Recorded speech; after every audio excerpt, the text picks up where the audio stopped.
스튜디오에 정희진 기자 나와 있습니다. 정 기자, 에이즈와 관련된 질병관리본부의 발표 내용을 가져오셨다고요? 네, 그렇습니다. 국내 HIV 감염인과 에이즈 환자 수가 작년 처음으로 10,000명을 넘어섰습니다. 예. 정부가 지난해 HIV 에이즈 신고 현황을 발표한 건데요. 오늘 이 소식 먼저 전해드리겠습니다. 네, 작년 통계가 이제야 발표됐다고요? 네, 그렇습니다. 질병관리본부가 8월 11일자로 2015년 HIV 에이즈 신고 현황을 발표했습니다. 예. 자세한 내용 화면으로 정리해봤습니다. 우선 신규 감염인 현황입니다. 지난해 새로 HIV에 감염된 내국인은 1,018명, 외국인은 134명, 모두 1,152명이었습니다. 2014년, 2013년과 비교했을 때 줄어들지 않았다는 걸 알 수 있습니다. 네.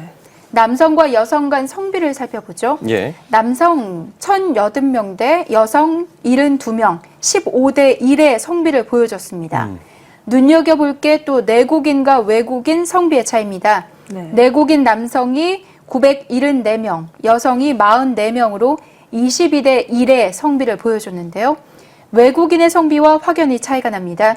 외국인 남자는 106명, 여성은 28명으로 3.8대 1에 불과합니다. 예. 일단 하나씩 좀 짚고 넘어가 보죠. 네. 일단 감염인이 줄어들기는커녕 늘어나고 있는 분위기인데 이건 정부의 에이즈 관리 대책이 효과가 없다는 뜻 아닌가요? 그렇게 말할 수 있겠죠. 최근 3년 동안 해마다 신규 감염자가 1,000명을 계속 넘기고 있습니다. 예, 예. 네. 우리나라에서 에이즈 통계가 보고되기 시작한 게 1985년으로 올해 31년째인데요. 처음에는 한 해 신규 감염자가 2~3명 발생하던 것이 이제 매년 1,000명을 넘기고 있다는 건 분명 정부 정책이 실패하고 있다는 거죠. 네. 특히 UNAIDS는 2030년까지 에이즈 제로를 목표로 하고 있습니다. 이 세계적인 흐름을 역행하고 있는 우리나라 에이즈 관리 정책, 근본적인 변화가 시급해 보이고요. 네. 남녀의 성비가 전혀 변하지 않는다는 점에도 주목해야 합니다. 이 남녀 성비 불균형이 굉장히 큰데요. 네네. 여성 감염자의 경우 1년에 100명을 넘긴 적이 없는데요. 남성 감염자가 이렇게 많다는 것, 이 감염 경로가 여성에서 남성, 또 남성에서 여성, 즉 이성 간에 이루어지는 게 아니라 남성에서 남성, 이 동성 간의 감염으로 집중돼 있는 게 아니겠냐는 게 전문가들의 분석입니다. 네, 그러니까 이 에이즈 예방은커녕 이 관리도 안 되고 있다, 뭐 이렇게 봐야 할 것 같은데, 네. 그러면 나이대별 감염 현황은 뭐 어떻습니까? 네, 20대 감염자 비율 역시 이 전년도에 비해 이번에도 1위였는데요. 예, 화면으로 함께 보시죠. 내국인 1,018명 중에서 20대가 351명으로 가장 많았습니다. 예. 네. 40대 이상과 비교하면 확연히 차이가 나죠.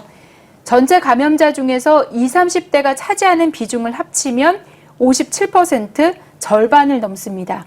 40대까지 합치면 거의 4명 중 3명을 차지합니다.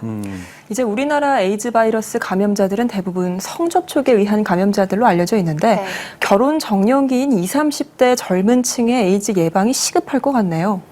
그렇습니다. 이 HIV 잠복기가 7년에서 10년이라고 합니다. 예. 자발적으로 검사하지 않으면 초기에는 감염 사실 여부조차 알기 힘든 질환이라는 건데요. 네. 이미 감염 여부가 밝혀진 감염자들이 더 이상 질병을 확산시키지 않도록 관리하는 것도 중요하지만 자신이 HIV에 감염됐는지조차 알지 못하는 감염자들이 이 성접촉으로 계속 바이러스를 퍼뜨린다면 그 피해는 정말 심각해질 수 있는 겁니다. 그렇겠죠. 에이즈와 관련해 사전 예방과 바른 정보, 선행 교육이 필요한 이유입니다.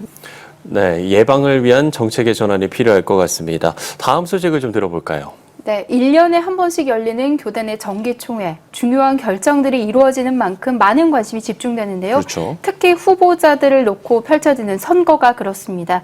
이 과열되는 선거 열기를 예방하기 위해서 이 후보자 공청회들이 진행이 되는데요. 예, 예. 보통 후보 공청회 또는 소견 발표회라는 이름으로 진행이 됩니다. 네. 공명선거 서약식과 겸해서 열리는 경우들이 많고요.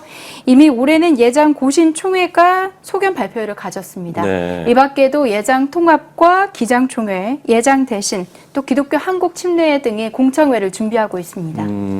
이 공명선거를 그만큼 중요하게 여긴다고 볼 수 있을 것 같은데 네. 뭐 어떻습니까? 네, 후보자들이 어떤 인격과 자질을 가졌는지, 또 총회를 위해 누굴 뽑아야 할지 총대들이 심사숙고할 수 있는 기회를 제공한다는 점에서 긍정적으로 평가되고 있습니다. 그렇군요. 또 많은 교단이 교회가 전국으로 흩어져 있는 현실을 고려해서 공청회를 지역별로 개최하고 있는데요. 이는 수도권에만 교단 정치가 집중되는 걸 막고 총회에 대한 관심을 정기총회 전까지 끌어올릴 수 있게 한다는 점에서도 좋은 제도로 자리 잡았다는 평가입니다. 네. 기장총회 선관위원장인 황용대 목사의 이야기를 들어봤습니다. 이 정책적인 어떤 이 대안 제시 이런 쪽으로 가기 때문에 토론 문화를 좀 성숙시키고 후보자들이 개인적으로 사람들 만나서 운동함으로 생겨지는 여러 가지 타락 현상이라든지 불법적인 어떤 문제라든지 또 과열되어지는 그런 모습을 거의 지양되어졌습니다. 오는 9월 초면 주요 교단의 정기총회가 시작되는데요. 공청회를 통해 모아진 관심이 건강하게 총회를 치르는 밑거름이 됐으면 좋겠습니다. 정희진 기자와 얘기 나눠봤습니다. 오늘 말씀 고맙습니다. 수고하셨습니다. 오직 복음, 오직 믿음, CTS